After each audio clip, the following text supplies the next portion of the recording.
Before we dive into one of the most unbelievable nights in modern baseball history, make sure you smash that like button, subscribe to the channel, and turn on notifications right now, because what the Los Angeles Dodgers just pulled off is the kind of moment ESPN talks about for years, not days. This wasn't just a game. This wasn't just a win. This was a statement to the entire league that the Dodgers are not just chasing another title, they're daring anyone to try and stop them. The atmosphere inside the stadium felt different from the very first pitch. You could sense it in the crowd, in the dugout, in the way the Dodgers carried themselves. This wasn't desperation baseball. This was confident, ruthless, championship-level baseball. And by the time Freddie Freeman launched that walk-off home run in the 18th inning, even the most hardened baseball analysts on ESPN were sitting there shaking their heads, asking the same question out loud: how do you beat a team like this? Let's talk about Shohei Ohtani first, because what he did in this game feels almost unfair. 2 home runs. Not cheap ones. Not wind-aided flukes. Absolute missiles that reminded everyone why pitchers across Major League Baseball lose sleep when his name is on the lineup card. Every time Ohtani stepped into the box, the energy shifted. The opposing dugout got quieter. The crowd leaned forward. And the moment he made contact, there was no doubt. ESPN analysts said it perfectly: this is not just power, this is controlled violence with a bat. The first home run came at a moment when the game felt tight, tense, like it could swing either way. One swing later, the Dodgers had momentum, and Ohtani had announced that this was going to be his night. But what truly broke the internet and sent ESPN into full meltdown mode was the second homer. Same confidence. Same calm. Same result. And at that point, the conversation shifted from "can the Dodgers win this game?" to "how is anyone supposed to survive this lineup in October?" But even with Ohtani's brilliance, this game refused to end easily. Extra innings dragged on. Pitchers emptied their tanks. Benches thinned. Every at-bat felt like a season-defining moment. And that's where Freddie Freeman stepped into immortality. 18 innings. Let that sink in. Most teams are mentally exhausted by the 12th or 13th. But not the Dodgers. They looked locked in. Focused. Dangerous. And when Freeman came to the plate, ESPN commentators said it live: you could feel it coming. This is what superstars do. This is what championship DNA looks like. One pitch. One swing. Game over. The ball didn't just leave the park. It erased doubt. It erased fear. It erased every narrative that said the Dodgers were vulnerable. Freeman rounded the bases with calm confidence, mobbed at home plate, while the stadium exploded and ESPN cut to stunned reactions from analysts who could barely find the words. And that's when the phrase started trending everywhere: no one can stop the Dodgers. Because this wasn't just about one walk-off. This was about resilience, depth, star power, and an unspoken message sent straight to the rest of Major League Baseball: if you think you can outlast us, outslug us, or outthink us, think again. ESPN analysts broke it down immediately. They talked about the Dodgers' ability to win in multiple ways. Power? Check. Patience? Check. Bullpen survival? Check. Superstar moments under pressure? Absolutely check. And the scariest part? This team still doesn't look like it's hit its ceiling.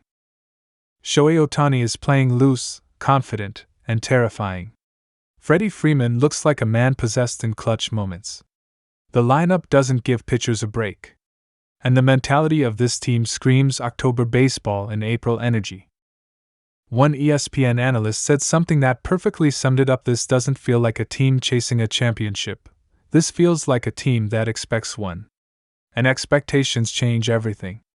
They change how you prepare, how you react, how you respond when the game refuses to end after 9, 10, or even 17 innings. The Dodgers didn't panic. They didn't press. They waited. And then they punished. And now the league is watching. Front offices are watching. Pitchers are watching. Fans are watching. Because every game like this adds pressure to everyone else. Every walk-off, every Ohtani bomb, every ESPN segment fuels the same uncomfortable truth: the Dodgers are built for moments exactly like this. If you're a rival fan, you hate nights like this. If you're a Dodgers fan, you live for them. As the camera panned across the Dodgers dugout during those extra innings, you could see it in unshakable focus. Every player was locked in. Every glance communicated trust and belief.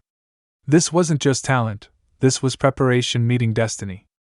Analysts on ESPN kept replaying each at-bat, each pitch, trying to dissect how a team could maintain this level of composure and intensity deep into the 18th inning.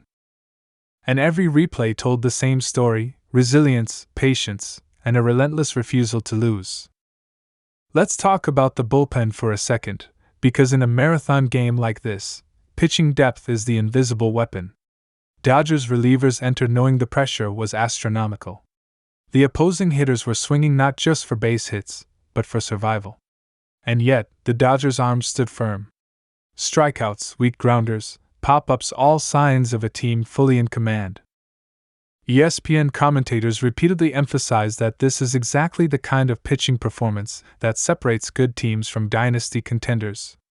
In clutch situations, under exhaustion, these pitchers didn't just survive, they dominated. And then, there's the magic of strategy.